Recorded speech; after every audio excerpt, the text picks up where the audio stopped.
schau jetzt im Hintergrund, ich drücke jetzt einfach mal Recording und dann schauen wir mal, was passiert. Die allererste Frage, Samattia, wir gehen jetzt gerade rein, einfach schnell, sehr, sehr wichtige Frage, die ich dich muss stellen. Bei Minute 1,41 vom Blam Blam Video gibt es einen Slide, nein, bei 1,46, sorry, wo man jetzt gerade sieht, die Leute, die das interessiert, der Slide, den du dort gemacht hast, ist das First Try gewesen, oder wie viel Mal hast du den machen? Also es war sehr slippery gewesen, der Boden, die hat so einen Teppich ausgerollt gehabt. Und dann haben wir jetzt so Shots 2, 3, wenn ich so hin und her renne und dann habe ich gemerkt, ja, das ist ja funny. So ein bisschen umsliden und dann haben wir gedacht, das ist doch lustig. Und dann haben wir es gefühlt. Also, ich glaube, wir haben schon mehrere Takes gemacht, aber schon First Try oder okay, also hast du wieso auch erkannt, dass du ein guter Slider bist, sozusagen, bei diesen Videoaufnahmen? Ja, also ich bin generell eigentlich ein guter Slider, so. Ja.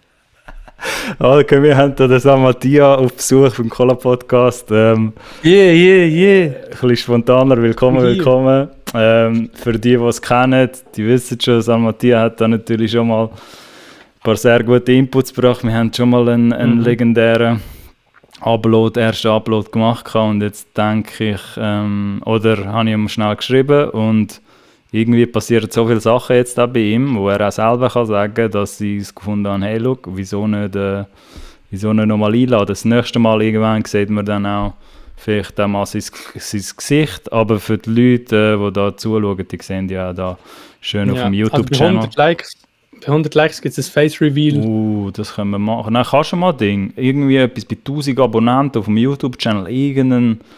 Ja gut, Face-Reveal wird jetzt schwierig, gell? Aber kannst du irgendetwas droppen dann? Irgendetwas Spezielles muss es sein. Jetzt bist du bei 261. Ich bin gar nicht in den Videos. Eigentlich ist jemand anderes. Die Person, die Samattia in den Videos ist, das ist jemand anderes, ja. Willst du so wie Blue Man Group, sagt er etwas, wo sich immer switchen, wo immer andere... Nein, ist das Blue Man Group gewesen? Aber es gibt, glaube ich, ein paar, die sich nachher immer switchen mit der Zeit, weißt du, mit den Jahren. Ich habe keine Ahnung. Hast du nicht, Blumen, du bist halt nicht in dieser Generation, aber ja. Basically... Also ich bin eigentlich, Samattia ist nur das Mind hinter dem Ganzen, aber er ist ein Schauspieler, ja. Okay. Ja, nein, weil das ist jetzt ein gutes Ding, gell? Das habe ich dir ja noch nicht gefragt. Wie viel Samattia steckt in dir als Privatperson? So? Oder ist das voll etwas, was du jetzt einfach separat hast aufgeleisen, so dass du wie so zwei Parallelwelten irgendwann hast, zu deinem privaten Leben und zu dem Samattia-Leben? Nein, eigentlich überhaupt nicht. Also ich merke immer wie es zusammenschmilzt. Also am Anfang war es sicher noch so eine Kunstfigur gewesen, aber gerade an den neuen Sachen, die ich arbeite, es wird immer wie persönlicher und irgendwie, wenn man sich so Gedanken über seine Kunstfigur macht und es so ernst nimmt wie ich, dann ist man dann plötzlich auch nicht nur mehr künstlerisch Weiterbildungsphase, sondern auch persönlich. Also mittlerweile ist es wirklich eigentlich bis einfach ich, ja. Ist so ein bisschen alles am Verschmelzen, so? Yes. Krass, okay. Also das ist ja ein Progress, also das hättest du auch nicht können wissen, oder? Jetzt, wo du angefangen hast, eigentlich so, was dann alles passiert. Ja. Für die das jetzt halt mitbekommen und gesehen haben, seit neuestem neue Visuals auf deinem YouTube-Channel mit Blam Blam. Ja. Natürlich auch ganz viele andere spannende Sachen gibt es dort, aber das Video, würdest du sagen, ist jetzt ein Level-Up für dich, so das Video? Ist jetzt auf jeden Fall. Hast du irgendetwas Neues eingeläutet mit dem so? Ja, auf jeden Fall. Also das ist so wie das erste Musikvideo zum neuen Tape.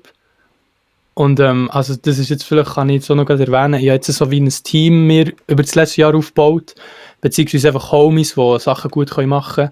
Aber so Video habe ich jetzt gerade 3 Leute, die einfach heftig in dem drin sind. Genau, das sind die, ich zeige aber gerade die Video-Description, das sind auch die da das Blam Blam Video directed haben und produziert haben. Genau, ja. Genau. Okay, schaut das sind die 3 Boys, also der Luis, der Barney und der Raphael, der Kevin auch. Der Kevin ist ja mein DJ auch. Okay. Nachher habe ich noch andere Leute in meinem Team, die jetzt aber am Video nicht unbedingt mitgeholfen haben, die auch Sound-Sachen übernehmen oder solche Sachen. Einfach, ich habe gemerkt, in letzter Zeit, es ist zwar nice, wenn man alles kann machen und will machen.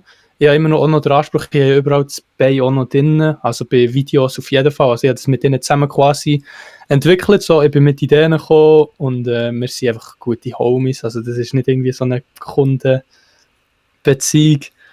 Und nachher haben wir einfach zusammen das Video auf die Beine gestellt und nachher haben sie quasi das Technische übernommen, also gefilmt und dann auch geschnitten und so. Aber immer so auf meine Rückmeldungen und so, genau. Willst du wissen, welche Szene mir persönlich vor allem reingestochen ist, so, oder irgendwie Das so würde mich speziell interessieren, gewirkt? ja. Das Klassenzimmer-Scenes irgendwie. So. Ja, 100% real. Direkt Ja, nach dem Unterricht gefilmt. ja, ohne Scheiß, okay.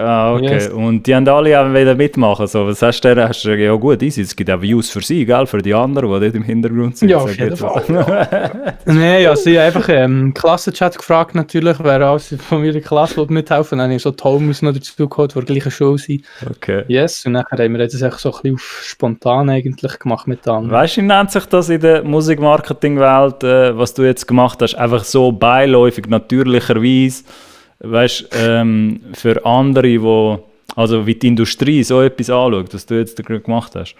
Das ist Nice. Influencer-Marketing sozusagen. Du hast wie so deine Leute mobilisiert und hast sie wie zu Protagonisten auch noch gemacht gleichzeitig. Yes. Und der Nebeneffekt ist natürlich, ohne dass sie müsstest fragen, also für die Leute, die ein bisschen Musikmarketing-nerdig jetzt sind, das hat er sich nicht überlegt, das sage ich jetzt als Kontext so. Die teilen das natürlich nachher auch. Die haben ja auch Freude daran zu sagen, hey, schau, ich bin in dieser Szene vorgekommen und das, weißt du, was ich meine? Das passiert dann automatisch. Yes, hoffe ich natürlich. Also es ist ich liebe es, einfach so mit meinen Sachen, die ich mache, irgendwie Leute zu involvieren. Ich habe einfach so gemerkt, ich habe wirklich so eine Passion und so eine Energie immer. Und wenn ich das weitergeben kann oder wie teilen, gerade mit dem Videoteam oder so, und sie dann auch noch mit Ideen kommen, oder auch wenn ich einfach Kollegen, die ich nichts damit zu tun haben, irgendwie einbeziehen kann, so in ein Video oder so, das ist einfach das beste Gefühl der Welt überhaupt. Also das ist so nice. Wieso Wenn haben man dann so jetzt, Leute ins Boot holen. hast du dann das Gefühl, es wissen jetzt mehr auch so aus deinem Schulkreis, sage ich jetzt mal, oder mit den Leuten, wo du jetzt auch noch schulisch unterwegs bist, dass du, hey, schau, das ist der Sam Hatia, der macht Sound, oder der ist bei uns in der Klasse oder so, oder ist das Also vorher schon so Fall. gewesen? Ja, also es hat ja so ein bisschen angefangen mit Soundcloud und nachher habe ich dort dafür die ersten 2 oder 3 Tracks habe ich einfach so den ganz engen Homies gezeigt und nachher ist es plötzlich so ein bisschen, jetzt weiss plötzlich klasse und nachher gibt es ja noch die ganz anderen Kreise, so Eltern und Lehrer und irgendwelche andere Leute. Und dann wird es immer so ein bisschen, jedes Mal hat man so ein bisschen Herzpöpperle, aber nachher, wenn es dann durch ist und sie ist wie, viel haben wir dann auch Nachrichten geschrieben oder so, aber mittlerweile weiss es wirklich eigentlich jeder Kreis oder auch die es wissen. Und ja, also es wissen jetzt auch recht viel. Oder auch alle in meinem Umfeld, in meinem direkten Umfeld, ja. Das ist sehr nice. Eben, gell, also es kann ja ein schönes Gefühl sein, muss ich mir vorstellen. Also, dass wie so mehr Leute, also weißt du, dass das nicht so abgetan wird, weil ich würde mir meinen, jüngere Leute haben auch, wenn sie, also gewisse Jüngere, die auch irgendwie das Musikding verfolgen und vielleicht noch in der Schule sind oder so Lehrzeit oder was auch immer und vielleicht wie so noch ein bisschen peinlich berührt sind teilweise, oder? Weil man auch noch die Meinung könnte, ja, hey, schau, der andere da, was macht der da für Musik und soll lieber etwas Anständiges machen. Und eigentlich bist du jetzt unter der ersten Generation auch von Leuten, weißt du, die das nicht mehr, weil ja so alles das verbunden ist mit YouTube und Internet Culture und so, dass dass eigentlich mehr applaudiert wirst, anstatt das heisst, also weißt du, wir früher auch noch in der Schulklasse, wenn da irgendwie hast irgendetwas Kreatives machen, hat es geil, mach einfach etwas Anständiges, so, weißt du, soll das so. Ja, man muss halt echt durchziehen, also natürlich hat man manchmal so das Gefühl, also ich habe jetzt nie irgendwie eine Rückmeldung bekommen, was ist das für eine Rotz oder so irgendwie. Natürlich, also ich denke, es gibt schon Leute, die sich so ein bisschen schräg anschauen, aber ich meine, schlussendlich muss man auf das einfach ein bisschen schiessen. Also Ja, natürlich. Klar. Man muss dann irgendwie auch beweisen, also ich meine. Also wie aber schon, sorry, ja, was hast du sagen? Sorry. Nein, sag so. Ich wollte sagen, ich bin die Video-Description jetzt wieder schnell am anschauen. Also 2 Sachen fallen mir auf, aber das müssen wir jetzt nicht hören vertiefen. Das eine, bring uns nach seiner Playlist, also für die Leute, die da ein bisschen auch das verstehen, was der Sam mit dir macht oder ein bisschen neu sind. Er produziert natürlich auch sehr viel so, das werdet ihr auch in dieser Playlist finden. Aber die Line Music, written, performed, mixed and mastered by Sanatia, wie wichtig ist dir die Line? Sag mal in der Video-Description. Also sehr wichtig, auf jeden Fall. Also ich bin genauso Produzent, wie ich halt Rapper oder Künstler oder was auch immer bin. Und also ja, das sind einfach so verschiedene Filme. Beim Schreiben, beim Texte schreiben ist man in einem anderen Film, beim Mixen und beim Mastern ist man dann so im technischen Film mehr und dann gibt es auch noch den Marketingfilm. Und das bin alles wie 100%ig ich, aber es sind einfach so wie andere Gesichter von mir. Und mir ist auf jeden Fall wichtig, dass es so wie überkommt, dass ich sicher überall zumindest beteiligt bin oder halt alles übernehmen. Ja, auch wenn ich jetzt mehr darauf zusteuere, also halt das, wo ich will wieder Fokus halt wirklich auf Musik legen in Zukunft, Musikproduktion und so und halt das Text und einfach das Gesamtprodukt als das, aber alles, was dann außerhalb ist und was nicht mehr wirklich mit dem Kreativen zu tun hat, also jetzt gerade das Mastering bin ich gerade am schauen, ob ich das vielleicht an einen Homie abgeben kann. Und nachher eben Videos, also ich meine, ich liebe es so Video-Ideen zu haben, aber nachher schlussendlich, wenn ich eine Kamera erhange, weiss ich nicht so viel. Ja, das kannst du dann auch Leute überlassen, wo halt ja, genau. dass sich die ganze Zeit mit dem beschäftigen, oder so. Genau. Yes. Okay. Von dem her, also ich finde es sehr nice, alles überzunehmen, aber nachher, wenn man es abgeben kann, es wird halt besser und man weiss, man kann diesen Leuten vertrauen, dass es dann auch besser wird, als wenn man es selber machen würde. Das ist auf jeden Fall das Beste, was ihm passieren kann, wenn man so ein Team um sich hat. Yes. Ja, weil ein bisschen kalkuliert ist es ja dann schon auch, oder so. Also ich weiss, dass du sehr auf der künstlerischen Seite bist, aber das Blam-Blam-Video jetzt als neue Meilenstein, sage ich jetzt einmal, wirkt schon so, als hätten sich viele Leute auch nebst dir dort Gedanken gemacht, wie das soll aussehen, genau, Ästhetik und alles, oder so.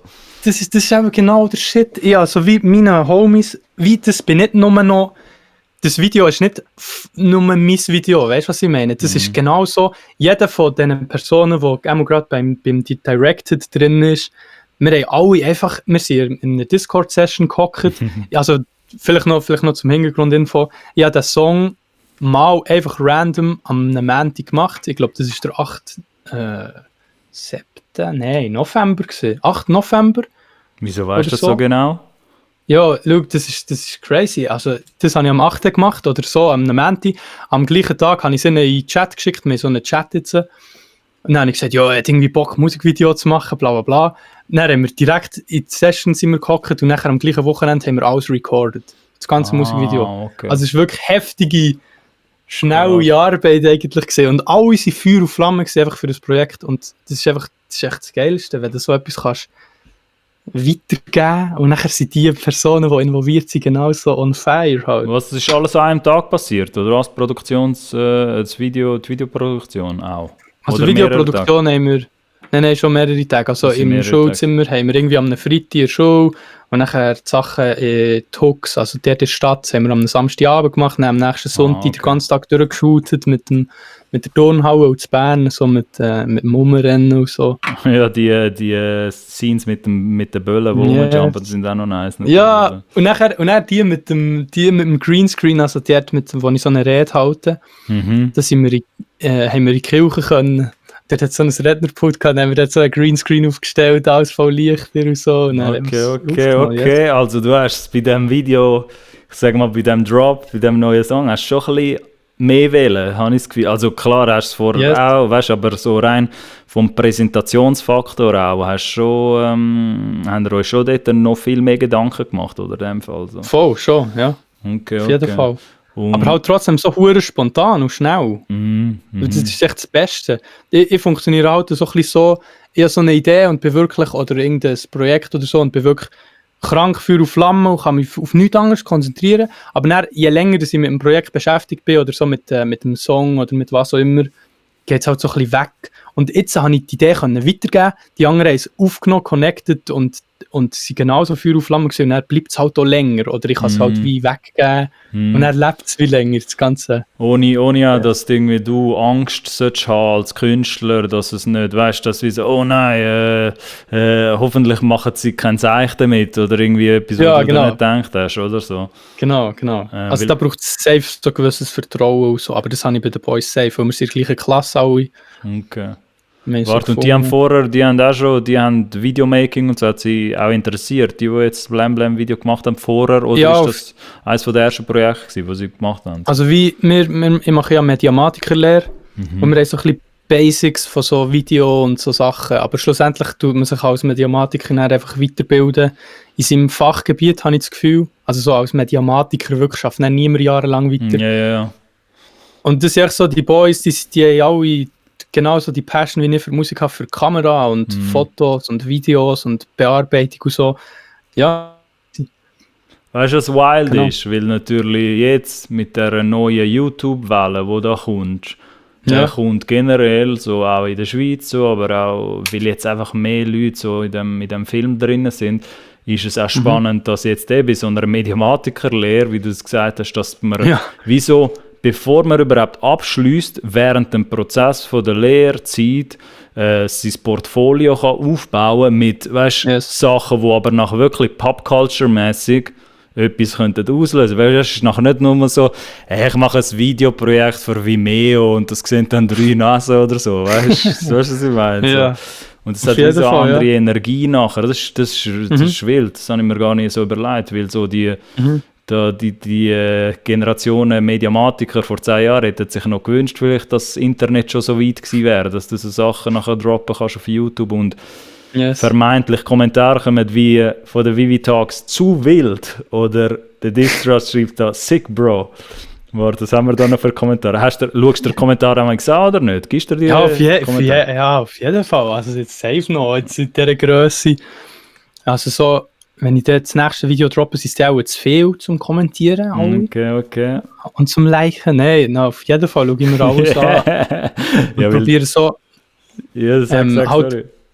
Ich probiere so noch nicht direkt zu antworten, weil wenn man antwortet, gibt es ja so eine Benachrichtigung und ich aus Erfahrung weiss, wenn ich mal bei etwas mal kommentiert und so, und dann bekomme ich eine Woche später eine Rückmeldung, dann habe ich so vergessen, was ich geschrieben habe, und dann kann ich nochmal schauen, hey, und dann gibt es noch ein View mehr. Du bist ein kranker Sieg, Mann. Das war jetzt nicht abgesprochen gewesen, das hat er jetzt davon alleine gesagt, der Samati, wenn wir uns da auf einem Musik-Business-Podcast befinden.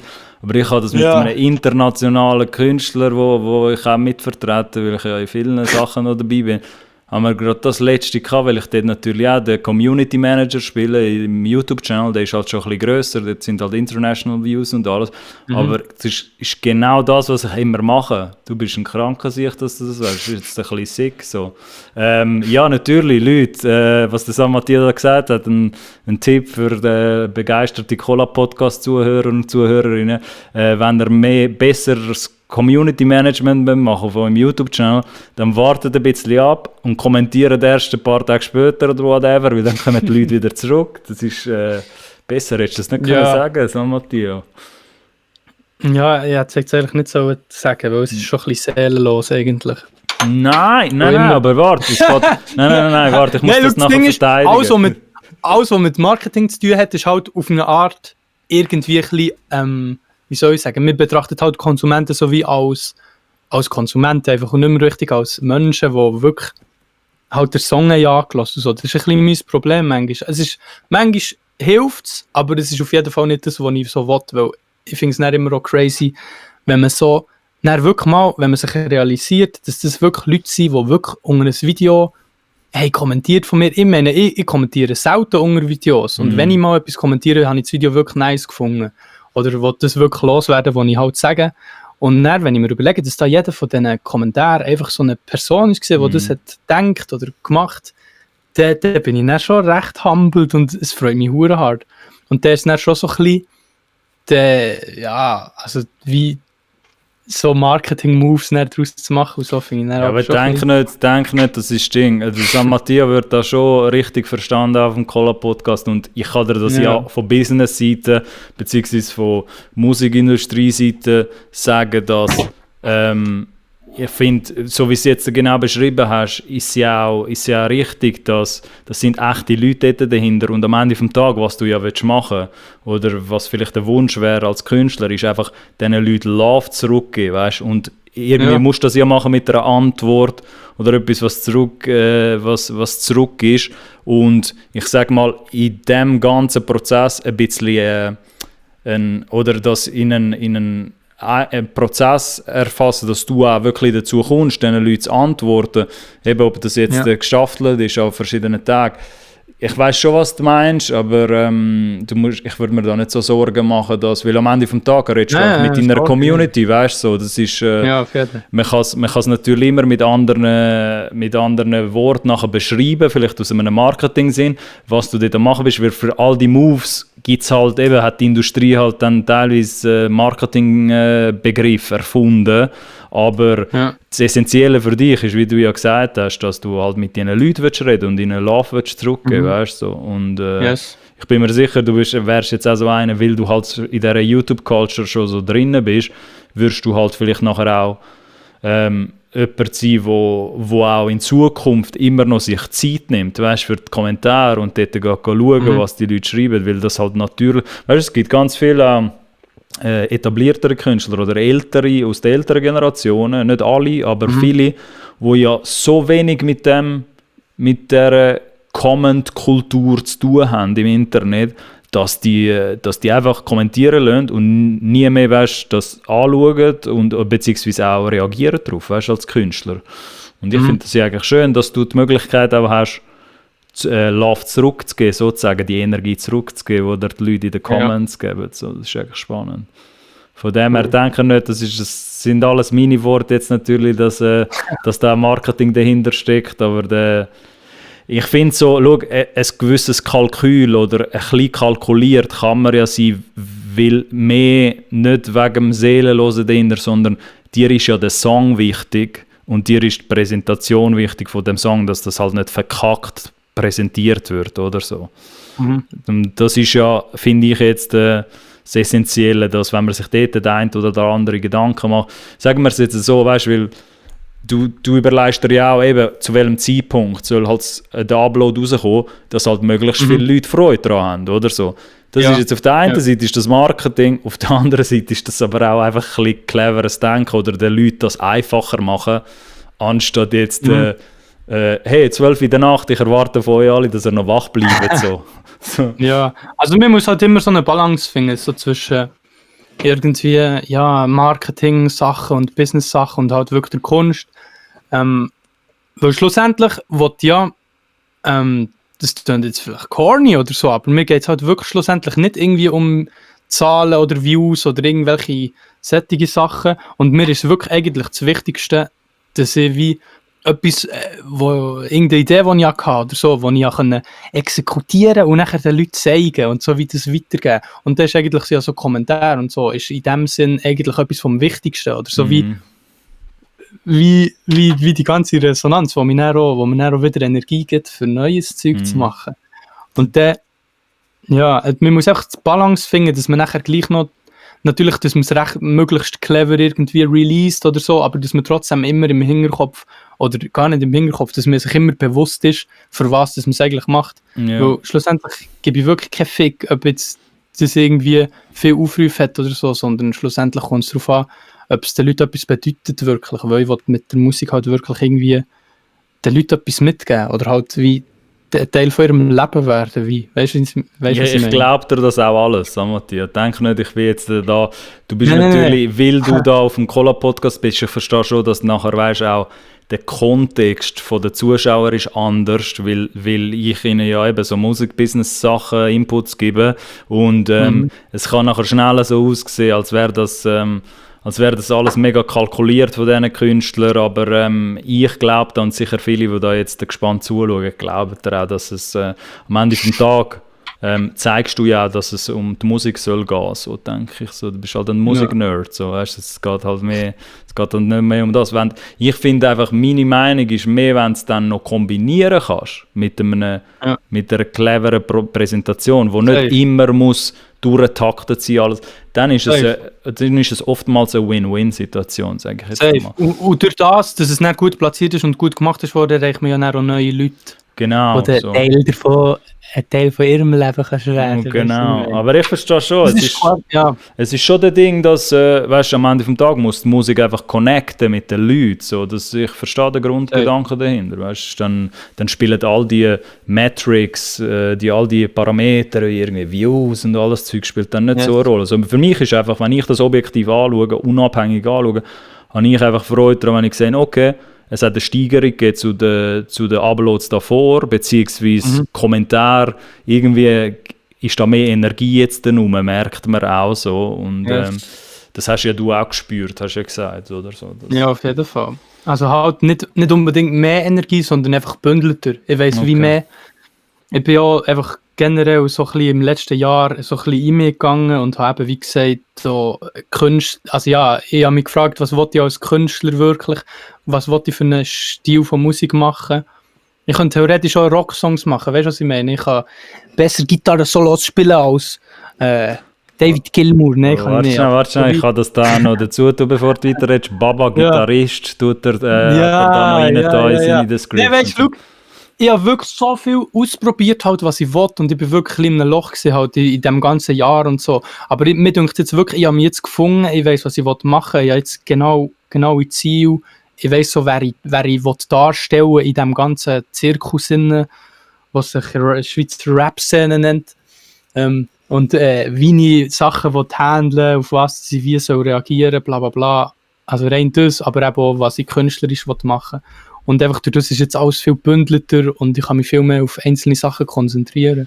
Und darum ist es jetzt vielleicht auch so, ja, darum ist es jetzt nicht mehr ruhig, wie so über das ganze Jahr jetzt ein bisschen ist gewesen, ja.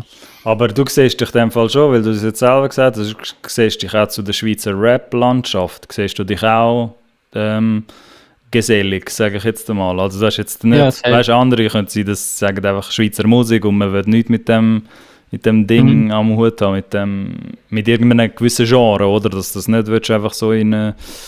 Okay, aber das ist spannend natürlich. Aha, okay, und jetzt, aber ich meine, ist es so, gut, es ist einfach wichtig für dich, dass du wie so ein bisschen weißt, wo du stehst für dich selber als Sanati. Also wichtig, wichtig ist das falsche Wort, das ist essentiell gewesen. Okay. Ich habe wirklich nicht gewusst, was ich meine, ich hatte ja wie ein Image gehabt mit Bansi und mit dem Autoprojekt auf Soundcloud und so, wo ich mir so wie aufgebaut, weißt du, schon allein wie man Texte schreibt, über was das man Texte schreibt, wie das Produktion daherkommt und so. Und ich habe wirklich einfach nicht gewusst, was das ich jetzt soll erzählen, beziehungsweise wie das ich soll erzählen. Und jetzt habe ich wirklich wie einen Weg gefunden mit Lyrics, wie ich mich selber ausdrücken kann und wie so, dass es auch tiefgründig gehen, aber trotzdem immer noch quasi ein Gesamtprodukt gibt und wie einheitlich ist und dass ich wirklich 100% dahinter kann stehen. Das habe ich gesucht und gefunden und jetzt wird geliefert, ja. Oh, okay, das ist eine Ansage. Ey, ich würde mir wünschen, dass alle gerade, wenn sie, gut, du hast schon mal mit mir eben können reden. Ich merke auch, Leute werden teilweise nervös, wenn sie neu anfangen mit mir reden. So. Aber finde ich gut, dass du so, so nach vorne, so die Mentalität nach vorne jetzt da hast, Mann. Das freut mich mega. Ja. Okay, und beim Team ist jetzt einfach, hast du Videoleute, wo ein bisschen, hast du ja gesagt, wo ein bisschen darauf vertrauen kannst, dass mit denen jetzt auch zukünftig kannst ein bisschen Songideen umspinnen. Ja, so. Auf jeden Fall, ja. Also wie, das habe ich vielleicht noch gar nicht erwähnt, wie der grösste Positivpunkt an meinem Team ist jetzt wie, also ich bin oft so durch die Welt gelaufen, dass ich bin so wie in einem Stream, und ich habe so viele kleine Ideen und so und sie sind wie nicht greifbar und wenn ich alles würde probieren umzusetzen, hätte ich nachher würde ich es zu nichts bringen. So bin ich wie, das zeichnet so ein bisschen Bansi aus, es ist so ganz all over the place, so verschieden und mir denkt, es hat einfach nur so die Einheit gefällt, weil ich einfach so viel verschiedenes Zeug wollte probieren und ausprobieren und machen und so. Und jetzt kann ich einfach, wenn ich irgendeine Idee habe, mache ich irgendeine Sprachnachricht, schicke sie in meine Teamgruppe-Chat und die Idee ist wie draussen. Ich kann mich dann, die Idee ist wie, also die Zeit, sie pflanzt in den anderen Köpfen, sie können sagen, ja, das ist Trash, viele Ideen sind auch Trash, not gonna lie. Aber wie die Guten werden dann rausgefiltert und wie aufgegriffen. Und dann kann ich einfach viel freier durch mein Leben gehen und wie einfach mehr fokussieren auf die Sachen, die wirklich gut sind. So. Okay. Genau, das macht auch Sinn, das macht Sinn. Es fängt ihn natürlich auch ein bisschen auf, weil das wird nachher wie so ein Auffangbecken sozusagen, wo halt gewisse Sachen reinkommen, sage ich mal. Ja, und, sie können dann immer noch sagen, ey, das ist zu crazy oder das können wir noch nicht jetzt machen. Ja. Aber ich glaube, bei dir ist eher mehr crazy, umso crazier es ist, umso besser findest du es wahrscheinlich. Bist du jetzt eher so der Typ, wo ich das Gefühl habe, so, oder? Wenn jetzt, also es darf vor allem nicht basic sein beim Samatia, habe ich das Gefühl, so, aber das ist einfach meine Interpretation. So. Also wie meine Vision für so Songs ist ja, also wie, man kann ja so poppiges Zeug und so massentaugliches Zeug schräg anschauen. Ich sehe aber gerade in solchen Sachen so einen Wert, weil du kannst wie, wenn du es herbringst, dass du einen poppigen, nice, massentauglichen Song machst, aber es trotzdem 100% Charme, 100% Kunst und 100% ich selber, also real ist. Aber trotzdem du es irgendwie herbringst, irgendwie etwas halt massentauglich können zu machen. Das ist doch eigentlich ja, das ist ja der Shit. Ne? Ja, verstehe was du meinst. Ja, klar. Klar, und ich glaube, es gibt viele, die jetzt dort bei diesen Diskussionen auch in der Schweiz, wo man mitbekommt, wo vielleicht das gerne würden machen. Also es geht jetzt nicht nur um die Grundfrage, ob du jetzt gerne populärere Sachen willst machen oder nicht, aber wenn du das verpacken kannst, so dass es für dich authentisch ist, das ist dann immer, das ist so der Idealfall und ich fände es ja schade, wenn man sich dann irgendwie limitiert auf irgendetwas, weil eben, das ist alles Work in Progress irgendwie, oder? Und dann ist ja auch, eben, was jetzt, weil ich ja letztes Jahr auch mal kommuniziert habe, so die Frage Realness und was ist real, was ist nicht real und so. Ich glaube, wenn man das authentisch selber irgendwie kann wirklich gut finden und es ist nicht irgendein Gedanke, der von, weißt, fremd gesteuert war, von jemand anderem, wo der gekommen ist, sondern das ist wirklich aus deiner eigenen Quelle, inneren Quelle, wo du das geschöpft hast. Dann weißt du, ob der Song nachher big wird oder nicht. Irgendein Song, gewisse Sachen kannst du nicht mehr kontrollieren, wenn sie nachher draussen sind, oder? Und dann ist es ja schön, wenn du etwas findest, wo dir mega viel Spass bereitet. Ich meine, bei deinen Songs jetzt zum Beispiel, wenn du die selber hörst, machen dir deine eigenen Songs Spass? Oder bist du jemand, so einer, der nachher findet, ja nein, ich lasse die Welt hören sozusagen, weißt, ich tue das raus und ich aber nicht. Ich vibe, also weißt du, vibest du mit deinen Songs? So hörst du deine Songs? Nein, was ist das für eine Frage?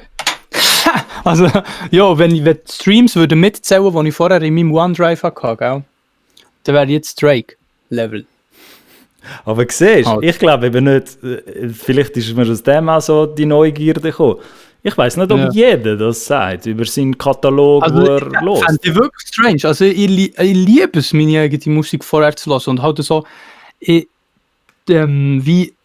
ich mache irgendeine Skizze oder so und dann lasse ich es die ganze Zeit an, bla bla bla, wenn ich im Bett liege, wenn ich zur Arbeit fahre, wenn ich bei der Arbeit bin, bla bla bla. Und nachher, einfach so bleibt es immer lebendig. Ich tue immer die neueste Version direkt auf OneDrive. Und dann wird das dort gelost und wenn ich irgendeine Idee habe, wird das dazugefügt und es lebt einfach so. Das ganze Projekt ist einfach im Moment so in diesem Status, dass es einfach so 8 Versionen gibt und jede ist ein bisschen mehr drauf oder ein bisschen mehr oder ein bisschen sauberer gemixt oder ein bisschen bla bla bla. Okay. Und wenn dann immer, wenn man es lost oder wenn man dahinter geht, habe ich so wie einen anderen Film, mal, der Mix ist nicht nice, bla bla bla, ich tue das dort ein bisschen anpassen, dies, das. Dann am anderen Tag habe ich vielleicht das Gefühl, der hat jetzt Idee für einen nice Verse oder so, bla bla bla. Und nachher nehme ich den auch. Einfach, es entwickelt sich so immer weiter, genau. Hast du dann aber auch noch einen inneren Kreis von Leuten, die Songs testest, sozusagen, die ihnen schickst, oder machst du vieles von dem intuitiv selber, dass du weißt, am nächsten Tag oder irgendwann einmal, ey, das wird ich noch ändern dort, so? Also es gibt auf jeden Fall Songs, die noch wie zu persönlich oder so, wie ich bei mir behalten noch. Aber auch, jetzt gerade so bei Blam Blam ist zum Beispiel gesehen, ja, ich mache ein Beat, 10 Minuten, dann mache ich einen Verse, 20 Minuten, ersten Verse gemacht, Hook gemacht, schick es mal ins Team. Einfach so, weil gerade die Energie komplett übersteuert. Solche Sachen gibt es. Oder dann gibt es so solche Tage, wo ich mal irgendeinen Song mache, der dann wirklich tiefgründig ist oder irgendwie, wo ich irgendetwas verarbeite oder so. Das kommt dann nicht gerade in den Chat, weißt du, was ich meine? Aber dann schlussendlich das schon. Also so, ich will ihnen das schon mal zeigen und schauen, was sie dazu sagen und so. Das ist schon wichtig. Weil wenn man sich nicht die ganze Zeit im Kopf selber ausdenkt, was kann das die und die Person darüber denken, so, man muss dir gar nicht Gedanken machen, man muss der Person echt zeigen und hören, was sie sagt. So. Du treibst sie nur selber in Wahnsinn, wenn du das nachher immer bei dir behaltest und erst ganz am Schluss den Leuten sagst. Aber es ist genau wie du vorher gesagt hast, dass jetzt eher ein bisschen der neue Prozess bei dir reinkommt, ist, dass du halt auch so Ideen kannst loslassen dann und auch anderen Leuten kannst geben und das kommt wie so ein bisschen mit einem neuen Mindstate oder so, mit einem neuen Mindset. Bist du der Erste in deiner Familie, der eigentlich Musik macht? Sag mal, wenn ich dir das fragen darf. Also so, wenn man deinen Familienstammbaum anschaut. So richtig Musik veröffentlichen und so? Ja. Schon, ja. Also das so à la, du bist ein Künstler, so in deinem zweiten Leben, so wie du jetzt. Ja. Ja. Also, ich weiß nicht, ob mein Urgroßvater irgendwie so klassischer Rockstar war, aber ich glaube nicht. Okay. So dort, wo es noch kein YouTube und alles gegeben hat, meinst du? Ja. Okay. Also mein Onkel ist in der Band und die haben YouTube-Videos und so. Fallen mir jetzt gerade okay. Aber direkte Verwandte, also direkte Mutter-Vaterseitig oder Geschwister, die dort nicht jetzt, also du wärst der Erste. Okay. Ja. Spannend. Also wir sind alle sehr musikalisch, oder sage ich mal, wir haben alle ein Instrument gespielt und geübt. Und es hat einen hohen Stellenwert Musik so in unserer Familie. Okay. Aber es ist wie nachher wirklich der Drang, sich selber auszudrücken mit der Musik und solche Sachen, habe ich auch schon das Gefühl, oder habe ich jetzt auch als erstes oder als einziges bis jetzt so wie ausgelebt. Ich weiß ja nicht, was noch kommt. Okay. Ich habe mir einen kleinen Bridge Cubase zum Geburtstag geschenkt. Ohne Witz, wow, okay. Ja, weil so bringst du es auch weiter, glaube ich. Darum denke ich denke eben oft an so Sachen, wie sind die Familienverhältnisse bei Künstlern, die jetzt gross werden, weil ich glaube, so kommt es eben, oder wie du hast gesagt, ihr habt auch einen Bezug gehabt zu Instrumenten, oder? Das ist ja nicht bei jedem gleich, so im Haushalt, da habe ich das Gefühl. So, dass, hast du früher ein Instrument aufgepickt, also bevor du überhaupt ins Producen und Releasen und alles reingekommen bist? So. Ja, safe. Also 5. Klasse habe ich Gitarre spielen. Okay. Gitarre und habe das wirklich, das ist meine Hauptbeschäftigung gesehen eigentlich und das ist schon echt das gewesen, was ich zuerst schon machen wollte, einfach der beste Gitarrist der Erde werden. Bin ich dann auch geworden, aber dann ist es mir langweilig geworden. Ich habe mir eine Loopstation gekauft, gell? Ja. Also das ist sicher etwas, du kannst so Jams aufnehmen. Ed Sheeran. Ja, und dann habe ich so gedacht, damn, das ist so nice, das macht mir so Bock. Ich bin wirklich aufgegangen in diesem Shit wie nichts. Und dann habe ich gedacht, ja, wie kann man jetzt ganze Songs daraus machen? Dann irgendwann, als ich gemerkt habe, dass ich so an die Limite komme von Loopstation, habe ich mir eine GarageBand reingegönnt. So auf dem MacBook von meiner Schwester. Und dann habe ich in der 9. Klasse so ein Projekt gemacht, als Abschlussprojekt. Habe ich so eine EP gemacht. Das würde man sogar noch finden, irgendwo im Internet. Okay.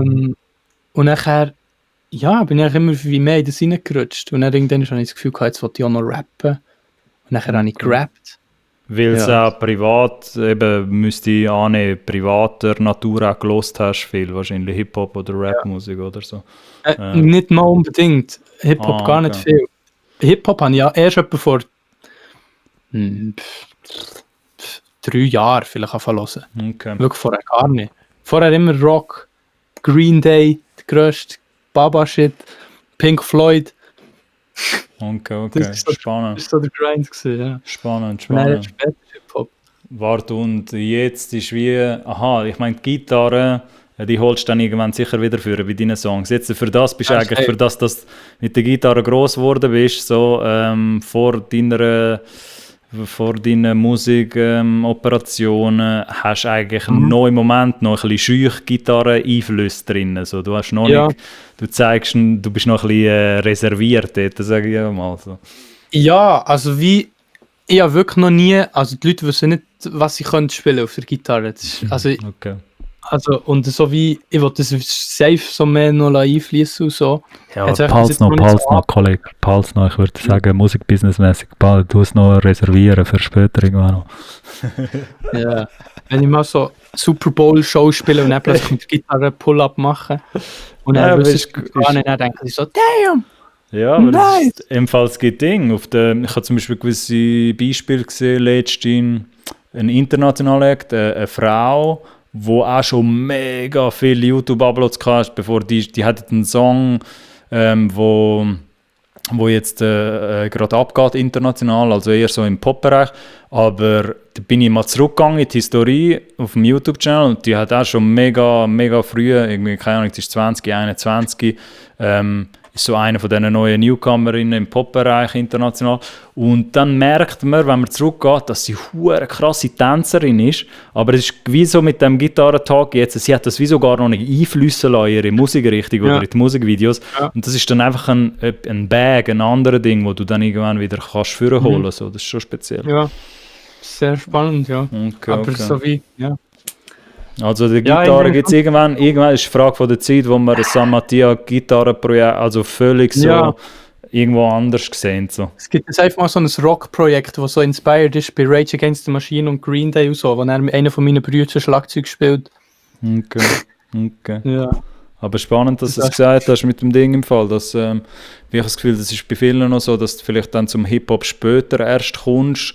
Ich halt privat früher immer sehr viel Hip-Hop gehört, da bin halt auch ein bisschen, mit meinem Hintergrund, wenn sich die Leute ein bisschen befassen, ist es eigentlich relativ logisch, wieso, aber dass natürlich für dich das ein rechter Mehrwert oder ein Bonus jetzt auch ist, dass du halt verschiedene Musikkulturen mitbekommen hast, glaube ich auch, von früher an oder so. Also, weil das lässt dich vielleicht auch ein bisschen kreativer aufleben oder nicht so... Ja, ich denke auch. Oder? Zum Beispiel gerade Pink Floyd oder so hat auf jeden Fall sehr grossen Einfluss auf meine Musik. Ich habe jetzt zum Beispiel bei Nix gesehen, also der Song, den ich vor einem Monat gedroppt habe, der ist ja so wie... besteht aus verschiedenen Teilen und wie die Geschichte wird gar nicht unbedingt nur durch den Text erzählt, sondern halt auch durch die Produktion und durch die Moods, die sich so wechseln und so. Und das ist sicher etwas, was so aus dem Progressive Rock kommt. Und das ist so wie auch etwas, was ich so die Hip-Hop bringen will, weil das gibt es noch zu wenig, finde ich. Ja, so. voll. Ja, die Ami-Kids sind dort natürlich schon ein bisschen weiter, aber das ist auch mit dem Ding. Es soll jetzt keine Klassismusstunde werden natürlich, weil ich mich für diese Themen auch noch interessiere, aber es hat natürlich auch ein bisschen damit zu tun, eben die Kids, die das jetzt in Amerika vielleicht könnten mit reinbringen, die sind vielleicht halt dann in anderen Haushalten gross geworden und halt weil der Street-Hip-Hop, sage ich jetzt mal, der ganz Anfang, der Ursprung, der hat halt nicht so viel. Ja gut, wobei Run DMC und alles früher auch, hat natürlich schon auch, Beastie Boys hat natürlich schon auch Rock-Einflüsse gehabt. Aber das ist halt, da gibt es sowieso auch noch ein bisschen zwei Welten. Aber es ist schön, dass du zur Aufgabe genommen hast, das auch noch zu verschmelzen, sage ich mal so. Oder ein bisschen im Vordergrund tun. Okay, aber hat sich dann marketingmäßig irgendetwas da? Hast du das Gefühl, die Songs, die jetzt damals rausgekommen sind, die letzten 2-3 Songs, hast du irgendetwas anderes gemacht in der Kommunikation? Das würde mich schon noch wundern. So. Oder ist es einfach, hast du immer einfach mit dem Projekt, also mit dem Produkt for a lack of a better term, darf man sagen, so ich weiss, weil es geht dann zu fest in das Business-Ding rein, du bist nicht auf dem Vibe, aber ich meine so, hast einfach die Musik immer sprechen lassen oder hast du vielleicht auch etwas in der Kommunikation jetzt anders gemacht bei diesen 2-3 Songs? Also auf jeden Fall, jetzt gerade bei Blam Blam, also so crazy mit so Marketing-Sachen sind wir jetzt noch nie gegangen, glaube ich. Wir haben vor dem Video haben wir ja 3 Reels gedroppt. Also kurze Videos auf Instagram, und die gehen wirklich crazy ab, unnormal. So der Algorithmus pusht die im Moment noch recht hart. Und das ist echt gut gelaufen, da kann man auch perfekt so reposten und so Zeug. Dann haben wir vor dem Album noch einen Trailer gedroppt und kurz vor dem Trailer habe ich das Albumcover gedroppt. Einfach so schön, dort haben wir schon so einen kleinen Plan ausgearbeitet, wie das man es am besten platzieren kann. Und auch schon vorher, so 2 Wochen vorher, schon so Bilder vom Set und so, dass man schon so ein bisschen in die Vibe reinkommt und so. Und wir haben immer noch Material, das halt raus kann, das ich jetzt so schön in den nächsten paar Wochen so schön kann verteilen kann, dass es immer noch so ein bisschen aktuell bleibt und so. Genau, also auf jeden Fall haben wir jetzt bei Blam Blam mehr investiert, so Gedanken in das. Okay. Genau. Dass auch hindurch mehr kannst machen sozusagen. Oder beziehungsweise auch vorne durch natürlich auch, aber oder Leute, die im Collab-Podcast da amix besuchen, wissen die auch, dass, du hast es ja gut gesagt, jetzt, dass man auch genug Material noch hat, oder dass man vielleicht auch hindurch etwas noch könnte machen, sage ich jetzt. Ja, wichtig. Wichtig für Social Media, ja. Aber ey, dann machst du, also weißt du, für das tust du schon bescheiden, weil ein bisschen eben, muss man dir schon geben, Matthias, ein bisschen kalkuliert ist das dann schon. Ich weiss schon, du bist eher in deiner Künstlerseite, aber das würde ich dann nicht so verstecken, weil das ist dann auch ein bisschen gemein, wenn du sagst, nein, ich mache da nur die Kunst und es wirkt so schon ein bisschen, schon ein bisschen mehr Marketing auch noch. Ich bin crazy, mache mir Gedanken über so Marketing und Business und solche Sachen, aber es ist wie, hat einfach im Herz nicht so, im Kopf hat es viel Platz, aber im Herz nicht viel. Ja, das verstehe ich. Das ist nicht mehr. Das verstehe ich. Herz ist ganz Kunst und der Kopf ist so auch noch ein bisschen Business. Nein, das verstehe ich. Aber es ist auch eben irgendeine Balance finden, wie du gesagt hast, oder etwas, wo halt du selber vertreten kannst. So, ich finde jetzt auch nie, also auch für die natürlich da beim Podcast zuschauen, ich finde jetzt auch nie, es kann schnell mal so wirken, als würde ich meinen, macht alles, um noch mehr Streams generieren und alles. Aber ich hoffe, ich zeige mich schon noch relativ neutral auf, dass es auch am Ende des Tages zählt für mich immer die Musik als erstes, weil wenn die Musik wack ist, kannst du nichts machen. So. Also, oder wenn die Musik nicht auf einem Level ist, wo man wo halt irgendwie, wo man selber stolz kann drauf sein. So. Aber ich finde es spannend, dass du gesagt hast, dass du es auch hörst, dass du deine Sachen 170'000 Mal auch hörst. So. Und das ist wie so ein bisschen ein San Mattia Qualitätssiegel entsteht so ein bisschen dadurch. Yes. Okay, und jetzt next natürlich, also jetzt Releases sind so klar, wird die Welt dann gesehen, beziehungsweise die Schweizer Hörer und Hörerinnen, die da auch zuhören. Aber du hast jetzt wieso natürlich, weil das hast du oftmals erwähnt, jetzt hast du jetzt halt ein bisschen ein stärkeres Team, hast du das Gefühl, dass du das um dich herum hast, so, oder? Auf jeden Fall, ja. Okay, und jetzt... Sorry, ja. Nein, sag nicht mehr. Ich kann eigentlich nichts mehr, ich weiss nicht, was ich soll sagen. So, gib mir irgendetwas. Nein, ich sage oft aber so, Sachen, obwohl ich noch gar nicht weiss, was ich sage. Ich rede manchmal ein bisschen schneller, als ich denke. Ja, aber für Dinge ist es halt eben, again, so, ich finde das, du bist auch die Muse, lustigerweise, finde ich, ohne dass das jetzt weird soll tönen, aber jetzt habe ich dir beim ersten Tag auch schon gesagt, du bist ein bisschen, ich beobachte gern, was du machst, weil du ein bisschen eine Muse bist für so Leute wie mich, wenn es um Internet-Culture-Zeug geht. So.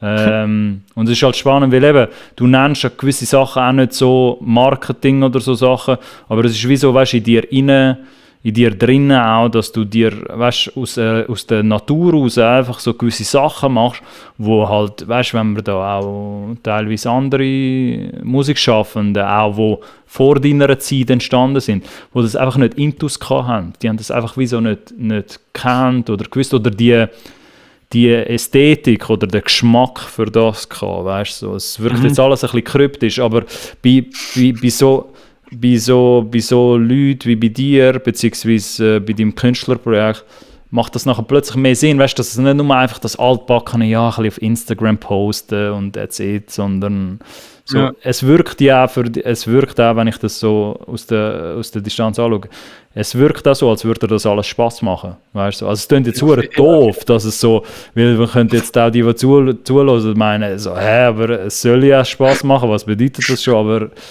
ja, es ist halt nicht bei allen gleich, habe ich das Gefühl. So. Ja. Weißt du? Ja, Spaß ist das Wichtigste, das ganze System playen. Weil schlussendlich lehre das System nicht für drin funktionieren, sondern für das System auf den Kopf zu stellen. Das ist meine.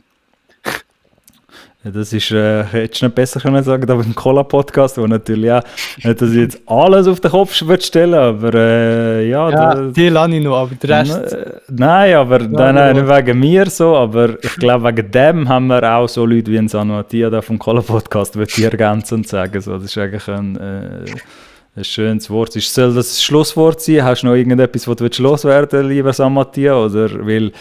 ich schreibe dir irgendwann mal wieder und dann können wir wieder reden. Ja. So, ich habe das Gefühl gehabt, es war ein grösseres Projekt jetzt, wo du gedroppt hast, den Song, und habe mal einfach auch ein bisschen aufzeigen, dass dort auch mehrere Leute amigs können mitwirken bei so etwas. Und ich habe natürlich auch Freude daran gehabt, dass er das jetzt alles nochmal ein bisschen, ja, es hat jetzt nochmal ein bisschen eben andere Energie, muss nicht eine grössere Energie amigs sein, aber so Step by Step hat das jetzt wie so ein bisschen alles so ein bisschen höhere Wertigkeit nochmal bekommen, finde ich, wenn ich das so anschaue. Alles geht Step by Step, man kennt es. Aber wie ihr auch in seiner Kommunikation gesehen habt, Bansi, dass sie da ein bisschen inabplagen, Bansi ist 1 Jahr alt geworden, gehen natürlich als Bansi-Album hören. So kommt er noch ein bisschen Promo über.